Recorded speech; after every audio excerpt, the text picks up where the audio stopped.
کی عبادت میں لگ جاؤں گا، اللہ کی عبادت کروں گا، فراغت کے بعد پھر تمہارے کام میں لگ جاؤں گا۔ اس نے کہا ٹھیک ہے۔ اس اللہ والے نے کہا ٹھیک ہے، تم کام شروع کرو۔ وہ کام شروع کرنے لگا، کام کرتا رہا، اور 1-2 گھنٹے کام کرنے کے بعد ادھر ظہر کا ٹائم قریب ہوا، اذان ہونے لگی۔ جیسے ہی اذان اس نے سنی، کام چھوڑ دیا۔ تو جیسے ہی نماز پڑھنے کے لیے اس نے قدم بڑھائے، ہاتھ میں پھاوڑا تھا اور مٹی ہٹا رہا تھا، تو کچھ مٹی رہ گئی تھی۔ تو مکان مالک کا بیٹا آیا، اس نے کہا کہ یہ مٹی ہٹا دو پھر چلے جاؤ۔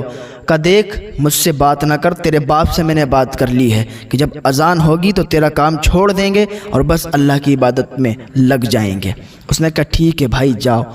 وہ چلا گیا۔ جانے کے بعد ظہر کی نماز ادا کی، نماز ادا کرنے کے بعد واپس آ گیا۔ اس اللہ والے نے کھانا دیا، کہا تم کھانا کھا لو، اس کے بعد پھر کام شروع کرنا۔ اس نے کھانا نہیں کھایا، کہا میرا روزہ ہے، میں روزے سے ہوں۔ اور وہ رمضان شریف نہیں تھے، وہ اس کا نفلی روزہ تھا۔ وہ اتنا نیک اللہ والا اور نیک مزدور تھا کہ نفلی روزے بھی رکھا کرتا تھا۔ تو وہ جو بزرگ تھے اس سے بہت زیادہ خوش ہوئے۔ پھر وہ کام کرنے لگا، کام کیا۔ ادھر پھر مغرب کا ٹائم آ گیا۔ مغرب کا ٹائم قریب آیا تو اس نے کام چھوڑا اور چلا گیا۔ پھر دوسرے دن اسے مزدور کی ضرورت پڑی، پھر وہ ڈھونڈنے کے لیے وہ بزرگ نکلے، لیکن وہ انسان انہیں نہیں ملا۔ وہ تلاش کرتے رہے، اب تو اس سے انہیں محبت ہو گئی، اس سے ایک لگاؤ ہو گیا۔ اب وہ انہیں تلاش کرنے کے لیے نکلے، لیکن وہ انسان ملا نہیں۔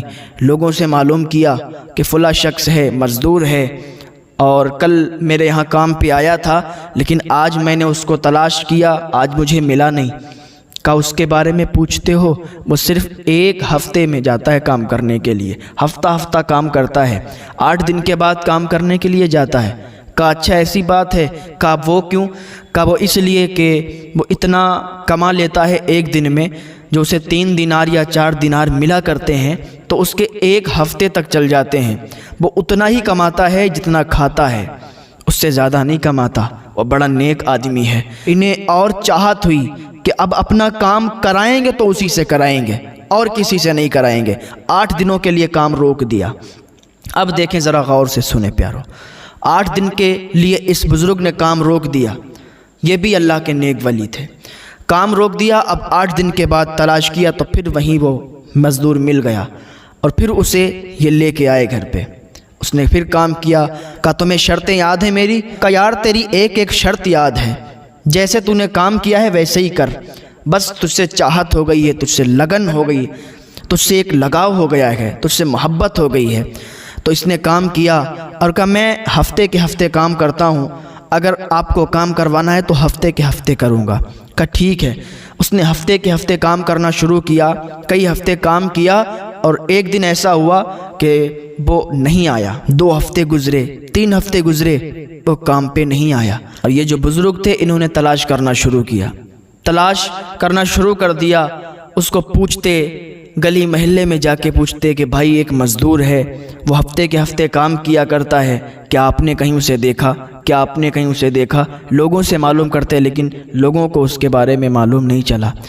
یہ ڈھونڈتے ڈھونڈتے آخر کار اس جگہ پر پہنچ گئے کہ وہاں پر ایک انسان کو اس کا پتہ معلوم تھا۔ اس نے بتایا، اس نے کہا اگر اس کو تم ڈھونڈ رہے ہو، اس کے پاس جانا چاہتے ہو تو چلے جاؤ جنگل کے کنارے، قبرستان کے پیچھے ایک گلی ہے اور اس کے پیچھے کھنڈروں میں ایک گھر بنا ہوا ہے، اس میں وہ ملے گا۔ وہ اللہ والے تھے، وہ بزرگ چلے گئے وہاں پر، گئے، دروازہ کھٹکھٹایا، اندر سے آواز آئی کون؟ کہا میں وہی ہوں۔ پورا اپنا پتہ بتایا، کہا اچھا تم ہو، آ جاؤ اندر۔ اندر گئے، ملاقات ہوئی، بات چیت ہوئی، دیکھا کہ بہت زیادہ بیمار ہے، بستر علالت پر پڑا ہوا ہے۔ اس مزدور نے کہا کہ آپ اللہ کے نیک بندے لگتے ہو، آپ سے میں ایک عریضہ پیش کرتا ہوں، ایک کام ہے آپ سے، اگر آخری ٹائم پر آپ میرا کام کر دیں گے تو بڑی مہربانی ہوگی۔ کہا بتاؤ کیا کام ہے؟ کا کام بس اتنا ہے کہ میرے پاس ایک انگوٹھی ہے اور میرے پاس یہ کچھ پیسے ہیں، یہ جو پیسے ہیں اس سے میرا کفن لانا، اور یہ انگوٹھی ہے یہ بادشاہ ہارون رشید کے پاس پہنچا دینا۔ جب اتنا سنا، کہا بھائی ایسی کیوں بات کر رہے ہو؟ کہا ہم بات ایسی نہیں کر رہے ہیں، اب ہمارا ٹائم بہت کم ہے اور آج ہی رات میں میرا انتقال ہو جائے گا، جتنا میں نے کہا ہے آپ سے اگر اتنا آپ کر سکتے ہیں تو ٹھیک ہے۔ کہا میں آپ کے لیے اتنا کر سکتا ہوں۔ وہ گئے، ان پیسوں کا کفن لیا، لینے کے بعد ابھی انگوٹھی ان کے پاس ہی رکھی ہے، گھر پہ گئے، رات کاٹے نہیں کٹتی، کروٹیں بدل رہے ہیں کیونکہ صبح اس کے پاس جانا ہے۔ اور جب صبح ہوئی تو بھاگتے ہوئے دوڑتے ہوئے اسی مزدور کے پاس پہنچے، دیکھا تو وہ انتقال کر چکا تھا، وہ اس دنیا سے جا چکا تھا۔ آپ نے اس کو کفن پہنایا، نہلایا دھلایا، کفن پہنا کے اس کو دفن کر دیا، اس کی قبر تیار کر کے اس کو دفن کر دیا گیا۔ اب انہوں نے دیکھا کہ انگوٹھی دی ہے، سونے کی انگوٹھی ہے۔ کہا یہ مزدور انسان، اس کے پاس سونے کی انگوٹھی کیسے؟ کہا چلو بہرحال اس نے تو بتایا نہیں کہ یہ کون ہے۔ گئے بادشاہ ہارون رشید کے پاس، اور اس نے بتایا تھا کہ جب تم بادشاہ ہارون رشید کے پاس پہنچو گے اور اگر تم یہ کہہ دو گے کہ اس کی امانت ہے تمہارے پاس، وہ تم سے بات کرے گا، تمہیں بٹھا کے پوچھے گا کہ کیا امانت ہے، تب تم یہ انگوٹھی اسے دے دینا۔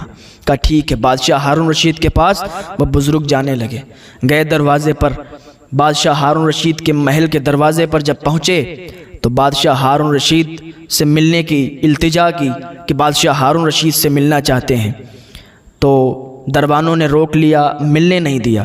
پھر کہا جاؤ اتنا کہہ دو کہ ان کی امانت ہے میرے پاس اور وہ امانت دینے کے لیے ہم آئے ہیں۔ بادشاہ ہارون رشید نے جب اتنا سنا بھاگتے ہوئے آئے اور ایک کونے میں لے گئے۔ کہا بتاؤ کیا امانت ہے؟ کہا آپ کو یہ ایک انگوٹھی ہے، اس کو دینے کے لیے ایک مزدور انسان نے کہا ہے۔ کہا انگوٹھی دیکھی تو تڑپ گیا۔ کہا یہ انگوٹھی والا کہاں ہے؟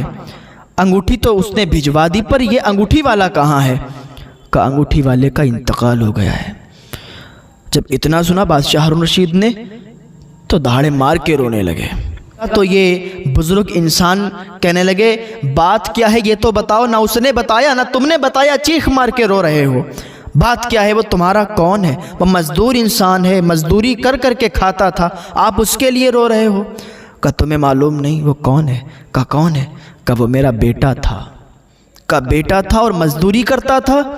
کہا تمہیں معلوم نہیں، وہ مجھ سے بارہا کہتا تھا ابا یہ سب کچھ چھوڑ دو، یہ سب کچھ چھوڑ دو، اس کا حساب نہیں چکا پاؤ گے، اس کا